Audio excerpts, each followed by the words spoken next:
In this episode, we'll look at the different ways in which PMOs or project management offices can deliver value to their respective organizations. In this context, we'll look at the various sources of potential value that PMOs can tap into to not only justify their existence, but also to be a strategic part of their organizations. Most research organizations like Gartner, Forrester, and others, for example, have been saying for a while now that organizations are increasingly looking at their PMOs as the primary vehicle to help them execute their strategies through execution of projects and programs. But here's the issue. Despite the enormous promise that PMOs hold for organization success, many PMOs struggle to justify their value. The fact is that a PMO has an associated overhead, and this overhead is due to the staffing of the PMO, the investment in the formulation and institution of its processes, implementation of various types of PMO tools, etc.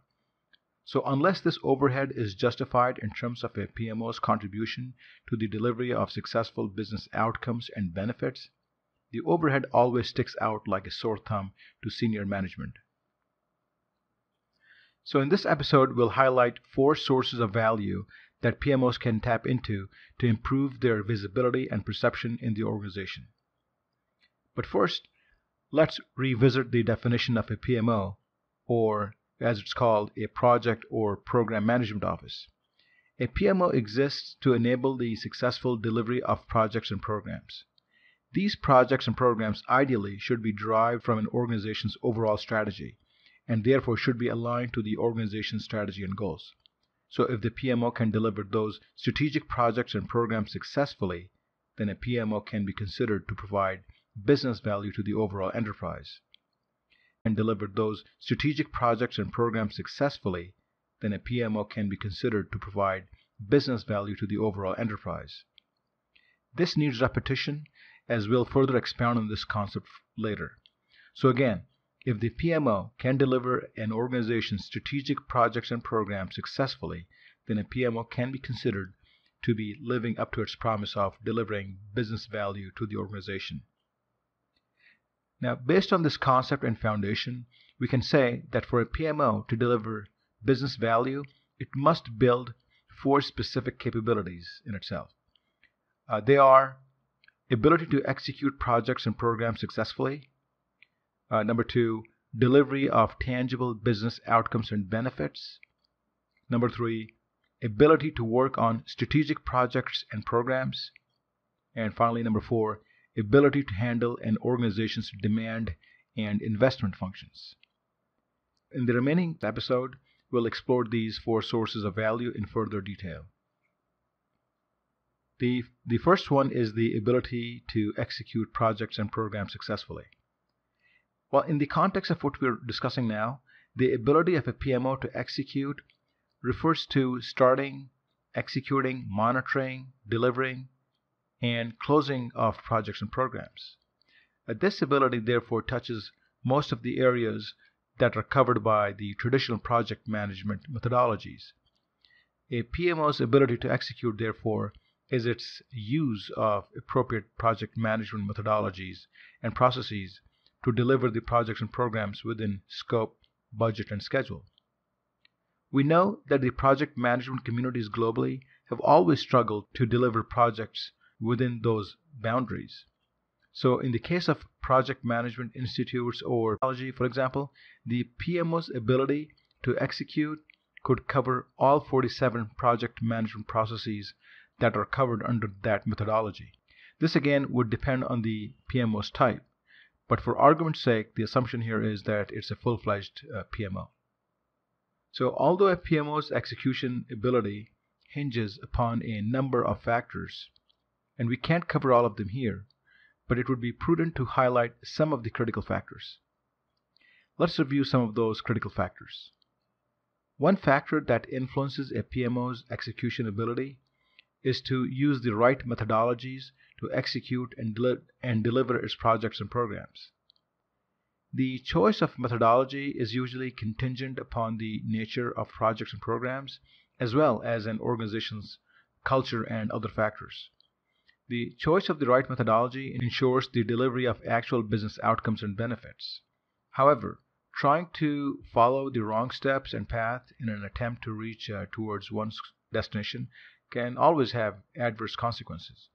And in the case of delivering a project or program with a non-relevant methodology, can impact the scope, schedule, as well as cost of the projects and programs. So as a manager, your task is to ensure that you pick the right methodology and if needed, to tailor it to your organization's needs to increase your chances of success.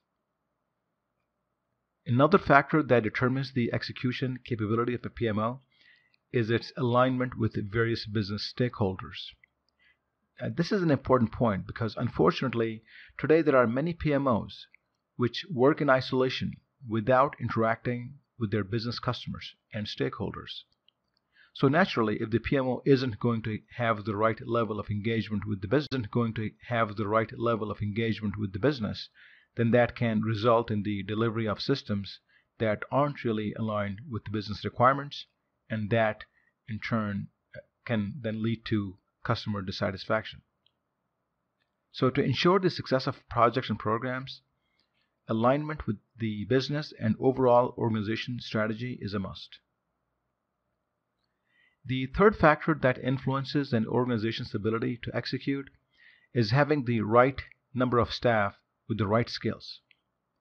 It's not unusual, for example, for the PMOs today to be light on resources relative to the load of projects and programs that they have, because then the resulting imbalance leads to juggling of resources across projects and not giving projects their due share, which, as we know, can then impact the quality of their delivery. So the ability to execute effectively is a major source of value for an organization's PMO. What we just covered were some of the vital factors that determine a PMO's ability to execute. As I mentioned earlier, there are other episodes that you can listen to on the program that cover this in much more detail. And I plan to bring more insights and knowledge on this in the future episodes.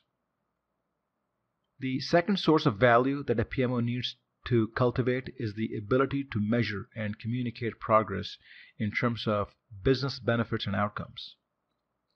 See, historically, especially within information technology, project managers rarely focused on benefits realization. They would simply focus on to get the systems up and running.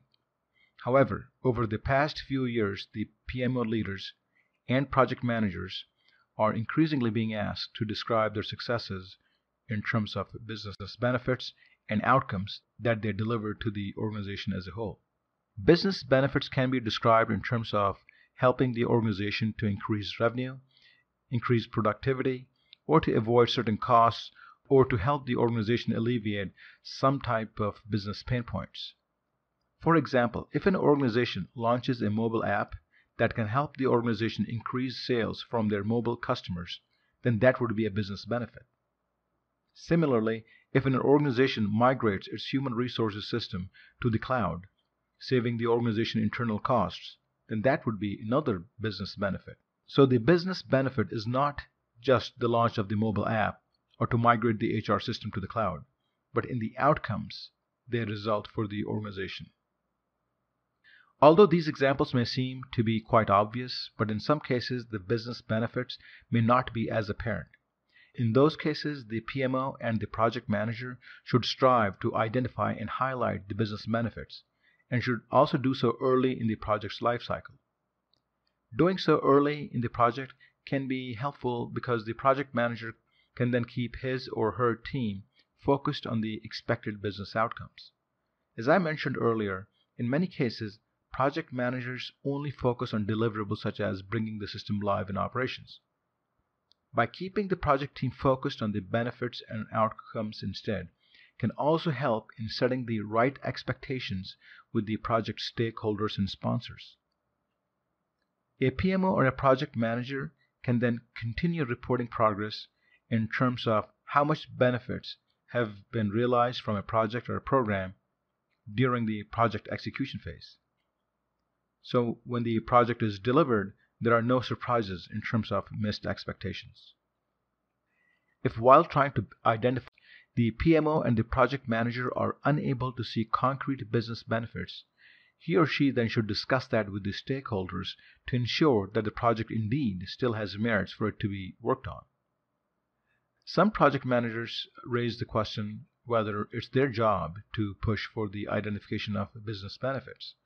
Well, their view is that as long as the sponsor is funding the project, then their task in the PMO is simply to deliver whatever has been asked of them. But this thinking isn't proper for two reasons. First, being part of the project can sometimes give the PMO and project managers a deeper insight into the project and program, and it's their duty to divulge any business benefits related gotchas, even if it could risk further work on the project. So the long-term interests of the organization should always supersede any short-term gains, and I believe the project manager and the PMO has that duty to expose such issues. Second, if the PMO ends up working on projects that complete successfully, but if those projects end up being not useful or beneficial to the organization, then no one really wins, and that erodes the overall value of the PMO, as no one wants to be associated with failed and scrapped projects. The PMO manager should therefore ensure that the PMO works on projects that actually deliver business benefits to the organization.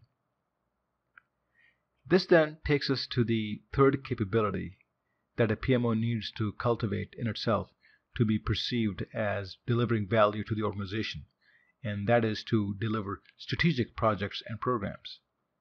And this may seem to be the same point as the one that we just discussed related to the benefits, but it's somewhat different.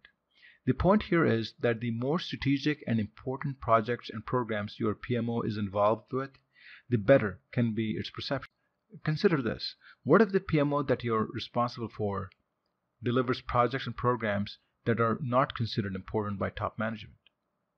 Regardless of how successful you may be in delivering those unimportant projects and programs, your PMO is not going to be highly visible. As the setup and running of a PMO has an associated overhead cost, its value would always be questioned. So it's in your interest that the PMO works with various lines of businesses and stakeholders to bring in strategic projects within your PMO.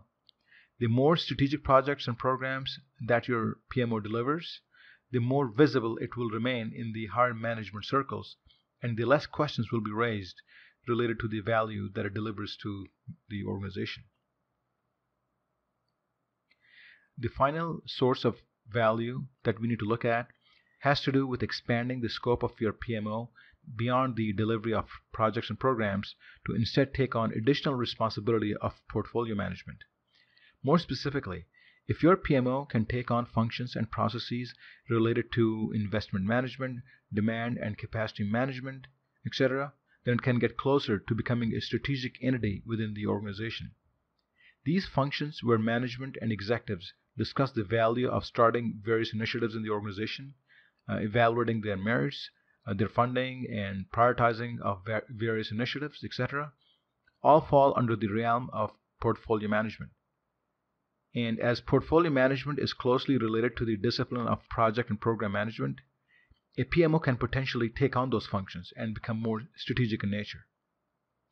In some organizations, however, the portfolio management function is usually managed by a PPMO, which stands for Project and Portfolio Management Office. In a PPMO, that office is positioned separately from the Project Management Office.